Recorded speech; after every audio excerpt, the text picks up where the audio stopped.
So hi hello అందరికీ నమస్తే. This is Mallesh Yadav ముఖ్యరి. సో అయితే ఈ రోజు మనం ఈ ఛానల్లో ఇంటర్మీడియట్ సంబంధించినటువంటి ఏదైతే సిఈసి ఎకనామిక్స్ యొక్క క్వశ్చన్ పేపర్ ని మనం ఈరోజు బ్లూ ప్రింట్ అంటే నా ఓన్ నేను ఇంత ముందుకు 2025 లేకపోతే 2023 ఫస్ట్ ఇయర్ ఎగ్జామ్స్ రాసినప్పుడు ఏదైతే ఈ యొక్క intermediate economics first year question papers మొత్తం 2023 ఇయర్ నుండి అండ్ ఈ 2025 వరకు మొన్న జరిగినటువంటి ఫస్ట్ ఇయర్ ఎగ్జామ్స్ మొత్తం క్వశ్చన్ పేపర్స్ మొత్తం కలెక్ట్ చేసి అండ్ ఇంతకుముందు 2015 నుండి కూడా ఉన్నటువంటి ఎకనామిక్ క్వశ్చన్ పేపర్స్ మొత్తం కలెక్ట్ చేసి అందులో ఇంపార్టెంట్ క్వశ్చన్ తీసుకోండి అండ్ ఇంత ముందుకు మాకు సార్ వాళ్ళు అయితే ఏవైతే చెప్పారో ఆ ఇంపార్టెంట్ క్వశ్చన్స్ మొత్తం ఒక 10 మార్క్స్ ఒక 6 దాకా అండ్ ఒక 5 మార్క్స్ ఒక 19 అండ్ ఒక 2 మార్క్స్ ఒక 60 దాకా 50 దాకా మనకి క్వశ్చన్ పేపర్ నేను తయారు చేసి ఈ యొక్క యూట్యూబ్ లో చెప్పడం జరిగింది. సో అందులో మనకి మెయిన్ వచ్చేసి ఆర్డర్ వైజ్ చూసుకుంటే మనకి 10 మార్క్స్ ఒక మన క్వశ్చన్ పేపర్ 6 ఇస్తారు అండ్ 8 మార్క్స్ 12 ఇస్తారు అండ్ 2 మార్క్స్ ఒక 20 ఇస్తారు. సో మనం వచ్చేసి ఇందులో 2 మార్క్స్ ఏవైనా ఒక 15 రాయాల్సి ఉంటుంది అండ్ 5 మార్క్స్ ఏవైనా 8 రాయాల్సి ఉంటుంది అండ్ 10 మార్క్స్ ఏవైనా సరే ఒక 3 రాయాల్సి ఉంటుంది. అండ్ ఫస్ట్ బిట్ లో మనకి 30 మార్క్స్ అండ్ సెకండ్ బిట్ లో 40 మార్క్స్ అండ్ థర్డ్ బిట్ లో మనకి 2 మార్క్స్ 30 మార్క్స్ మొత్తం టోటల్ 100 మార్క్స్ మన పేపర్ రావడం జరుగుతుంది. అండ్ ఈ టోటల్ గా మనకి ఈజీగా మనం ఈ క్వశ్చన్స్ ని ప్రిపేర్ అయితే పక్కా మనం ఇంతకుముందుకు ఎప్పుడో మన ఫస్ట్ ఇయర్ నుండి మనం ఫస్ట్ స్టార్టింగ్ నుంచి స్ట్రిప్ టెస్ట్ రాసినా సరే మనకి లేకపోతే హాఫ్ ఇయర్లీ క్వార్టర్లీ ఎగ్జామ్స్ రాసినప్పటి నుంచి కూడా మనకు క్వశ్చన్స్ టచ్ లో ఉంటాయి అండ్ మనకు కొత్త క్వశ్చన్స్ చూసినట్టు కూడా అనిపించదు.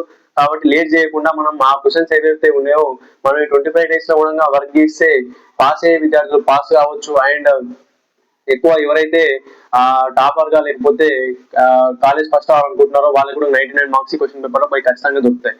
And I'm always thankful and grateful to our economics sir, Ravi sir. Thank you sir for your I am here today and making videos useful to the CEC students. Thank you sir, thank you so much. Then late చేయకుండా మనం వీడియోలోకి వెళ్ళే ప్రయత్నం చేద్దాం. And first 10 marks 5 marks 2 marks order వైజ్గా ఎన్ని marks so ఎన్ని marks attempt చేసి మనకు 99 రావడానికి అవకాశం ఉంటుందో తెలుసుకుందాం. సో ఇక్కడ నేను ప్రిపేర్ చేసిన ఈ 10 మార్క్స్ క్వశ్చన్స్ అయితే ఏవైతే ఉన్నాయో ప్రతిసారి రిపీట్ అయ్యే క్వశ్చన్స్ అండ్ ఎవ్రీ ఇయర్ ఈ క్వశ్చన్ 6 క్వశ్చన్లో ఏవైనా 3 మనకు కంపల్సరీ ఇస్తారు and each question carries 10 marks అనమాట. సో మీరు 3 రాస్తే 30 మార్క్స్ వచ్చేస్తాయి ఇక్కడ. అండ్ నెక్స్ట్ బిట్ వచ్చేసి 5 మార్క్స్ క్వశ్చన్స్. ఈ మార్క్స్ ఈజీగా స్కోర్ చేసే బిట్ ఇది. మీరు ఇందులో 6 క్వశ్చన్స్ అటెంప్ట్ చేసినా కూడా పాస్ అయిపోతారు. ఈ బిట్లో మొత్తం 12 క్వశ్చన్స్ ఉంటాయి. మీరు 8 క్వశ్చన్స్కి ఆన్సర్స్ అటెంప్ట్ చేయాల్సి ఉంటుంది and each questions carries 5 marks. And ఈ 19 క్వశ్చన్స్ మీకు రాకుండా కూడా ఏం పర్లేదు. ఈ రోజు నుండి ఇంకా 25 డేస్ టైం ఉంది ఎగ్జామ్కి అండ్ ఈ 25 డేస్ రోజు 2 నేర్చుకున్నా కూడా మీకు ఈజీగా గెట్ ఆన్ అవుతారు. అండ్ అన్ని క్వశ్చన్స్కి ఆన్సర్ చేసిన వాళ్ళకి 99 వచ్చే ఛాయిసెస్ ఎక్కువగా ఉంటాయి. And last bit 2 marks bit ఇది. మనం ఇందులో మొత్తం 15 క్వశ్చన్స్కి ఆన్సర్స్ అటెంప్ట్ చేయాల్సి ఉంటుంది and each question carries 2 marks అనమాట. 15 క్వశ్చన్స్ గాను మనకు 30 మార్క్స్ వస్తాయి. టాపర్స్ కానీ బ్యాక్ బెంచర్స్ కానీ మిడిల్ బెంచర్స్ కానీ ఎవరికైనా సరే ఈజీగా స్కోర్ చేసే బిట్ ఇది. నేను నా ఓన్గా ప్రిపేర్ చేసిన ఈ బ్లూ ప్రింట్ పేపర్ని ఫాలో అయినా కూడా 99 మార్క్స్ ఈజీగా వస్తాయి.